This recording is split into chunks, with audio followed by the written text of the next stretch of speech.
1 inch भी जमीन छीनकर हमने भूमिहीन लोगों में नहीं बांटी थी, बल्कि सरकार के पास जो खेती करने के लिए सरकारी ज़मीन खाली पड़ी थी, उस सरकारी ज़मीन के 2-2, 3-3 एकड़ के पट्टे काटकर हमने भूमिहीन लोगों को, जो गरीब लोग हैं, भूमिहीन लोग, जो दलित वर्ग के लोग हैं, उनको खेती करने के लिए हमने फ्री दी। और इतना ही नहीं, आपको ये भी मालूम है कि जहाँ पर दलित बस्तियाँ होती हैं तो वहाँ जाते ही मालूम पड़ जाता है हर गांव में, गांव देहात में, कि यहाँ पर दलित वर्ग के लोग रहते हैं। क्योंकि जो भी पार्टियां सत्ता में आई,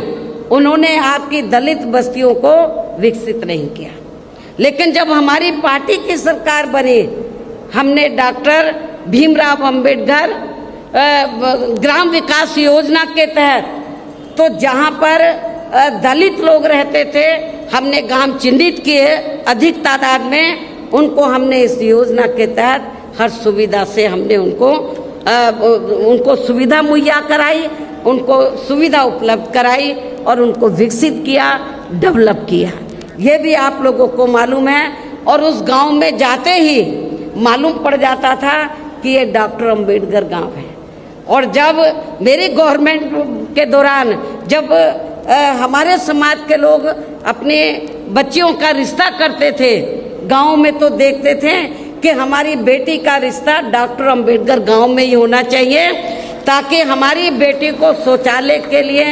कहीं बाहर ना जाना पड़े, जंगल में ना जाना पड़े। हमने शौचालय भी बनाए। अब उन्हें ये लोग अपना काउंट कर लेते हैं। यूपी में बीएसपी की सरकार में ही ये सब सुविधा उपलब्ध कराई गई। इसके और इतना ही नहीं, हमारे किसान भाई, मेरे ख्याल यूपी में हमारे किसान भाई चले जाएं, पश्चिमी यूपी तो बिल्कुल लगा हुआ हरियाणा प्रदेश से, तो यूपी में हमने किसानों को बहुत सुविधाएं दी। आज लोग याद करते हैं, गन्ने का रेट हमने कभी भी आज तक, ना हरियाणा में ना यूपी में किसी भी पार्टी की सरकार ने इतना रेट नहीं दिया गन्ने का, जितना हमने गन्ना किसानों को रेट दिया था। किसानों की भी हमने सभी समस्याओं का काफ़ी हद तक समाधान किया,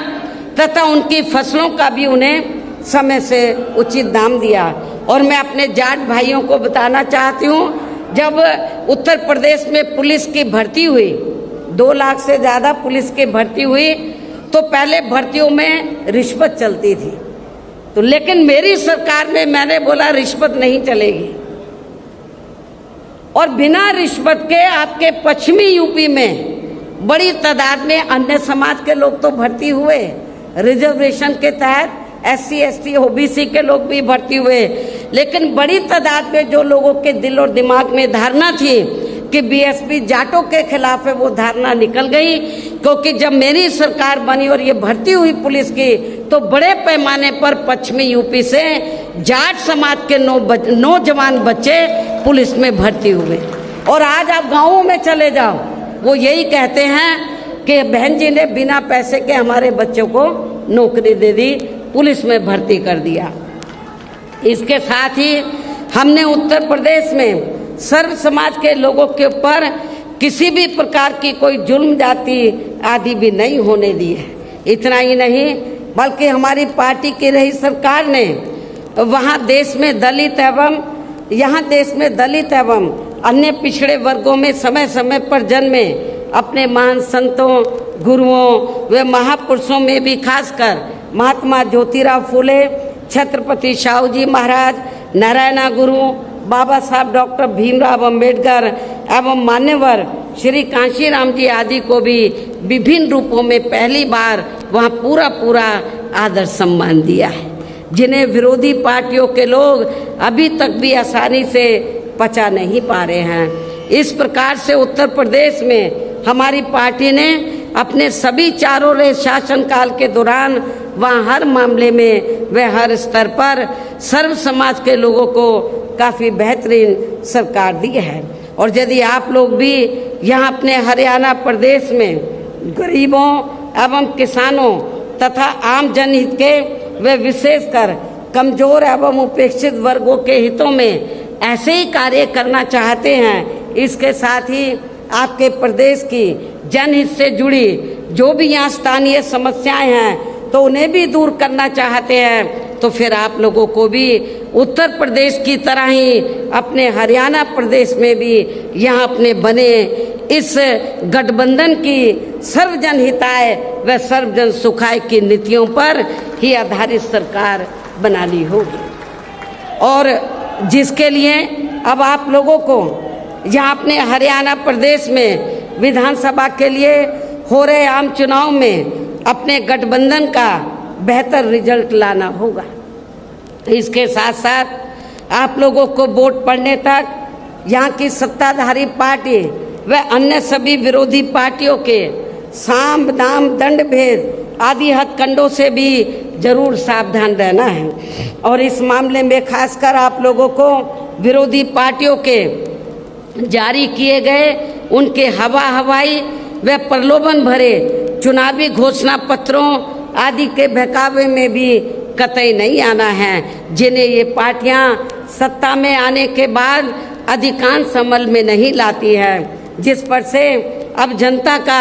काफ़ी हद तक विश्वास भी उठ गया है। इसलिए हमारी पार्टी किसी भी चुनाव में अपना कोई भी चुनावी घोषणा पत्र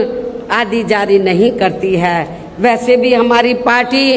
कहने में बहुत कम बल्कि कार्य करके दिखाने में ही ज़्यादा विश्वास रखती है, अर्थात जो कहती है तो उसे करके भी दिखाती है, और ये सब हमने उत्तर प्रदेश में करके भी दिखाया है। और अब संक्षेप में मेरा यही कहना है कि आप लोगों को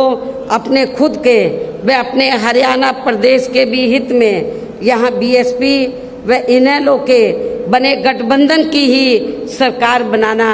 बहुत ज़रूरी है। और अब आप लोगों को अपने इस गठबंधन के ही उम्मीदवारों को ज़्यादा से ज़्यादा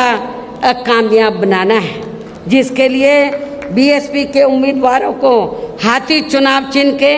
सामने वाले बटन को दबा के तथा भारतीय राष्ट्रीय लोक दल के उम्मीदवारों को चश्मा चुनाव चिन्ह के सामने वाले बटन को दबा के इन्हें जरूर जिताना है। और फिर सरकार बनने पर ये भी मैं बताना चाहती हूँ कि फिर सरकार बनने पर गठबंधन की ओर से आपके हरियाणा प्रदेश का मुख्यमंत्री चौधरी अभय चौटाला जी को ही बनाया जाएगा, जिनको मेरे आशीर्वाद के साथ साथ इनके पिता चौधरी ओम प्रकाश चौटाला जी का भी पूरा आशीर्वाद प्राप्त है। वैसे माननीय चौधरी देवीलाल जी का भी हमेशा इन पर आशीर्वाद बना रहा है। इनके साथ साथ गठबंधन की ओर से बीएसपी का एक डिप्टी सीएम दलित वर्ग का, बीएसपी की ओर से एक डिप्टी सीएम दलित वर्ग का तथा दूसरा डिप्टी सीएम अन्य पिछड़ा वर्ग या अपर कास्ट समाज में से ही बनाया जाएगा। ये डिप्टी सीएम कौन होंगे इसका फैसला चुनाव का नतीजा आने के बाद ही लिया जाएगा। इन्हीं जरूरी बातों के साथ ही अब मैं आप सभी लोगों से अपने इस गठबंधन के अधिकांश उम्मीदवारों को ज़्यादा से ज़्यादा उम्मीदवारों को जिताकर अपनी यहाँ सरकार बनाना जरूरी है, इसकी मैं पूरी उम्मीद भी करती हूँ। अंत में अब मैं केंद्र सरकार से देश में जातीय जनगणना कराने की भी विशेष मांग करती हूँ, अनुरोध करती हूँ, आग्रह करती हूँ, जिसको शुरू में केंद्र में रही कांग्रेसी सरकार ने और अब वर्तमान में चल रही बीजेपी की केंद्र की सरकार ने भी इसे अभी तक भी लटका के रखा है, इसे अमल में नहीं लाया है। और अब मैं माननीय चौधरी देवीलाल जी के जन्मदिवस पर, आज उनके जन्मदिवस पर इनको फिर से नमन करने के साथ ही उनके सभी अनुयायियों व समर्थकों आदि को भी पुनः हार्दिक बधाई एवं शुभकामनाएं देते हुए अपनी बात यहीं समाप्त करती हूँ। धन्यवाद। जय भीम व जय भारत।